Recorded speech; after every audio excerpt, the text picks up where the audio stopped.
नमस्कार दोस्तों, मैं अमित भटनागर एस्ट्रोलॉजी हब की तरफ से आपके सामने एक बार फिर उपस्थित हूँ एक नया अध्याय लेकर। दोस्तों, आज हम बात करेंगे राजयोग की। आपने बहुत बार देखा होगा कि किसी भी आप एस्ट्रोलॉजर के पास जाते हैं तो कुंडली देखकर बोलता है, अरे आपकी कुंडली में तो राजयोग है। तो ये राजयोग होता क्या है, मतलब इससे इससे तात्पर्य क्या है।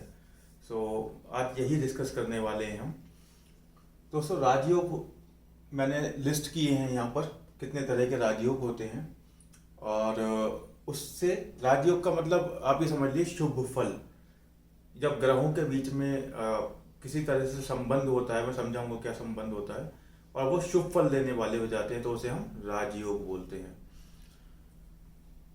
जैसा कि मैंने आपको पहले वीडियो में ही बताया था कि 1, 4, 7, 10 ये 4 भाव जो होते हैं केंद्र स्थान कहलाते हैं, जो मैंने यहाँ पर लिखा है। और 1, 5, 9 1, 5, 9 ये विष्णु स्थान कहलाते हैं। जब भी केंद्र स्थानों का यानी 1, 4, 7, 10 का विष्णु भाव से 1, 5, 9 से संबंध होता है, वो राजयोग बनता है। दोस्तों, याद रखने वाली बात यह है कि पहला भाव जो है लग्न जो है वो केंद्र स्थान भी कहलाता है और विष्णु स्थान भी कहलाता है। अब आप समझ सकते हैं कि लग्न किसी कुंडली में कितनी इंपॉर्टेंट होती है, ये शुभ फल देते हैं। जैसा मैंने आपको बताया कि राजयोग किसे कहेंगे, 1, 4, 7, 10 इन नंबरों से कंफ्यूज मत होइएगा। मेरी अपेक्षा है कि अब आप समझते होंगे कि हम भावों को लिखकर प्रदर्शित नहीं करते हैं। अगर मैं पहला भाव बोल रहा हूं तो यहाँ पर एक नंबर नहीं लिखूंगा, यहाँ पर मैं राशि का नंबर दर्शाता हूँ। तो 10 जो लिखा है ये राशि है। भाव आपको मन में कंठस्थ होने चाहिए। ये पहला भाव, ये दूसरा भाव, ये तीसरा, ये चौथा। तो मैं बात कर रहा हूँ 1, 4, 7, 10। ठीक है, ये भावों की बात कर रहा हूँ मैं, राशि की नहीं। राशियां लिख के प्रदर्शित की जाती हैं, भाव लिख के प्रदर्शित नहीं किए जाते उत्तर भारतीय कुंडली में। और मैं हमेशा अपने एग्जाम्पल्स में उत्तर भारतीय कुंडली ही लेता हूँ। तो इसी तरह विष्णु भाव कौन से हो गए, मैं एक बार एरो लगा देता हूँ, विष्णु भाव वी लिख देता हूँ। ये विष्णु भाव हो गए, ये विष्णु प्लस ये आपका केंद्र भाव भी है, ये केंद्र हो गए। ठीक है, केंद्र और विष्णु भावों का संबंध राजयोग कहलाता है। अब संबंध किस प्रकार का है, तो दोस्तों 3 प्रकार के संबंध होते हैं जो मैंने यहाँ पर दिखाए हैं। युति, युति मतलब जब 2 ग्रह या 2 से ज्यादा ग्रह एक साथ किसी भाव में बैठे हों, वो युति कहलाती है। जैसे आप देख सकते हैं भाव 4 में बहुत सारे ग्रह बैठे हुए, चौथे भाव में, तो यहाँ पर युतियां हैं बहुत सारे ग्रहों की।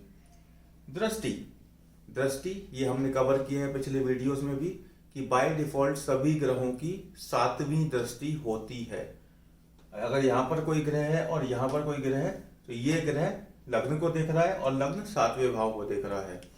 अगर 34वें भाव में कोई ग्रह है और 10वें भाव में कोई ग्रह है तो ये ग्रह इसको देख रहा है अपनी 7वीं दृष्टि से और ये ग्रह इसको अपनी 7वीं दृष्टि से देख रहा है। जैसा कि हमने पहले भी बात की थी, 3 ग्रह होते हैं जिनके पास विशेष दृष्टियां होती हैं। वो ग्रह कौन कौन से होते हैं, मंगल, मंगल के पास 7वीं दृष्टि तो बाय डिफॉल्ट होगी ही, चौथी और 8वीं दृष्टि भी होती है। दूसरा ग्रह होता है शनि, जिसके पास 7वीं है, तीसरी है और 10वीं है। उसके बाद है गुरु, गुरु के पास 7वीं तो होती है बाय डिफॉल्ट, 5वीं और 9वीं भी होती है। तो ये थोड़ा सा मैंने आपका रिवीजन भी करा दिया कौन कौन सी दृष्टियां होती हैं। और फिर तीसरा संबंध होता है स्थान परिवर्तन। तो दोस्तों, स्थान परिवर्तन क्या होता है, थोड़ा सा कॉम्प्लिकेटेड है, लेकिन अगर आप ध्यान से समझेंगे तो एक सेकंड में आपको समझ में आ जाएगा।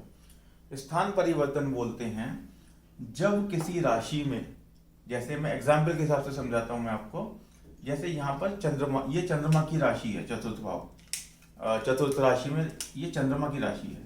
ठीक है, ये कुंडली में जो ग्रह हैं उसे छोड़ दीजिए, मैं केवल स्थान परिवर्तन के लिए समझा रहा हूँ। ये है बुध की राशि, करेक्ट। अगर मैं इस समय बात करूं तो बुध स्वराशि होके बैठे हैं, अपनी राशि में बैठे हैं, चंद्रमा अपनी राशि में बैठे हैं। लेकिन अगर मैं चंद्रमा को यहां लिख दूं और बुध को यहां लिख दूं तो क्या हुआ, बुध जो है चंद्रमा की राशि में बैठ गए और चंद्रमा बुध की राशि में बैठ गए, इसे बोलते हैं स्थान परिवर्तन।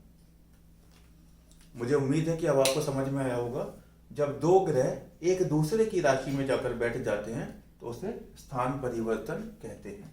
मैं इसे मिटा देता हूं जिससे कि कंफ्यूजन ना हो। ये बने रहिए मेरे साथ। अब आइए बात करते हैं। अब हम एग्जाम्पल के हिसाब से, मैंने ये एक सैंपल कुंडली ली है जहां पर कुछ ग्रहों को बैठाया है। अब हम देखेंगे कि उनमें राजयोग है या नहीं है। देखिए कितने तरह के राजयोग होते हैं, 3, 4, 5, 6, 7, 8, 9, 10 और 11। ये मैंने कैसे लिखे हैं देखिए, कोशिश करते हैं समझने की। लग्नेश, लग्नेश, पंचमेश, अगर आपको याद हो, जब हम बोलते हैं ईश मतलब किसी भी भाव का स्वामी। लग्नेश मतलब लग्न में बैठी राशि का स्वामी। पंचमेश मतलब 5वें भाव में बैठी राशि का स्वामी।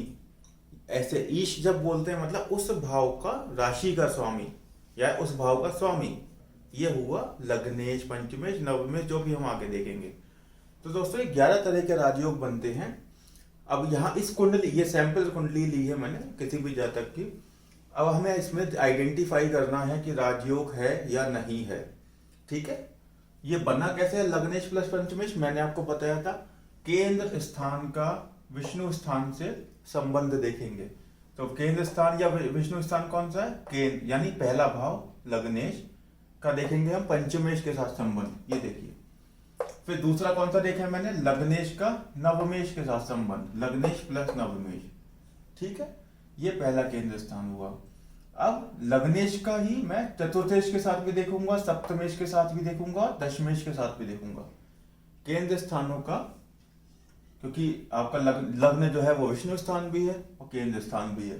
ठीक है, तो लग्न का आया मेरा पंचमेश के साथ, नवमेश के साथ, चतुर्थेश के साथ, सप्तमेश के साथ, दशमेश के साथ। लग्नेश के बाद मेरा कौन सा भाव बना केंद्र का, चतुर्थ भाव। इसका संबंध 5 से देखूंगा, चतुर्थेश प्लस पंचमेश। चतुर्थेश का ही नवमेश के साथ भी देखूंगा, चतुर्थेश प्लस नवमेश। उसके बाद मेरा केंद्र भाव कौन सा है, 7वां। 7वें का मैं पंचम भाव से देखूंगा, सप्तमेश प्लस पंचमेश, सप्तमेश प्लस नवमेश। उसके बाद 10वें भाव का पंचम से दशमेश प्लस पंचमेश, दशमेश प्लस नवमेश, और बाद में दशम भाव का नवम भाव के साथ में, दशम भाव का नवम भाव के साथ में। तो ये हमारे 11 प्रकार के राजयोग बने हैं। सिर्फ आपको ये ध्यान रखना है कि मैं केंद्र और विष्णु भावों का संबंध देख रहा हूं। जैसे मैंने आपको सिखाया, चारों केंद्र भाव ले लीजिए, तीनों और 2 विष्णु भाव, वो तो खुद भी विष्णु और केंद्र दोनों है। 5 और 9 को ले लीजिए, इनके जितने कॉम्बिनेशन बन सकते हैं वो निकालिए, 11 कॉम्बिनेशन बनेंगे। इन 11 कॉम्बिनेशंस में आपको जो भी कॉम्बिनेशन, जो भी इन तीनों के हिसाब से संबंध मिल जाए वो राजयोग होगा। और वो फलित में कैसे देखेंगे, अब जैसे लग्नेश और पंचमेश का है, तो लग्न क्या होता है, स्वयं मेरा कैरेक्टर कैसा है। पंचम भाव संतान का है, तो मेरा और संतान के बीच में मुझे कुछ ना कुछ शुभ फल मिलेगा, ये राजयोग हो गया। लग्नेश प्लस चतुर्थेश, लग्न मतलब मैं स्वयं, चतुर्थ मतलब माता, भूमि, वाहन, राइट, इन सब चीजों का संबंध है, इन सब चीजों का सुख। तो इनसे रिलेटेड मुझे कुछ सुख मिलेगा। तो जो भी भाव होगा, जिस भी दूसरे भाव से संबंध बना रहा है, उसी से संबंधित उसको फल मिलेंगे। ये हो गया राजयोग। आइए इस कुंडली पे ये हम लगाकर देखते हैं कि यहाँ पर राजयोग है या नहीं है। पहला लेते हैं लग्नेश। लग्नेश के यहाँ पर क्या है, ये कौन सी राशि है, मकर राशि। 10 क्या होती है, मकर राशि। पंचमेश, पंचम भाव में 2 यानी कि शुक्र की राशि है, ये वृषभ राशि। तो शुक्र, शनि और शुक्र का क्या कोई संबंध है इस कुंडली के अंदर, अगर आप देखेंगे तो शुक्र और शनि में युति है, ये साथ में बैठे हुए हैं, यानी कि यहां पर राजयोग है। यस, क्यों ऐसे है, युति से। ठीक है, इसी तरह लग्नेश प्लस नवमेश। लग्नेश तो शनि है, अभी हमने देखा। नवमेश कौन है, बुध। बुध की राशि है कन्या यहाँ पर। क्या शनि और बुध में कोई संबंध है इस कुंडली के अंदर? जी हाँ है। शनि ये बैठे हैं, बुध, यहां भी राजयोग है। क्या है? युति। ठीक है। तीसरा आता है लग्नेश और चतुर्थेश। लग्नेश है शनि, चतुर्थेश कौन है? मंगल। शनि और मंगल में कोई संबंध है? जी हाँ है। युति अगेन। फिर है लग्नेश और सप्तमेश। लग्नेश है शनि, सप्तमेश कौन है? चंद्रमा। क्या कोई संबंध है शनि और चंद्रमा में? जी हाँ युति है। इतने सारे राजयोग हैं। ये सिर्फ रेफरेंस कुंडली है।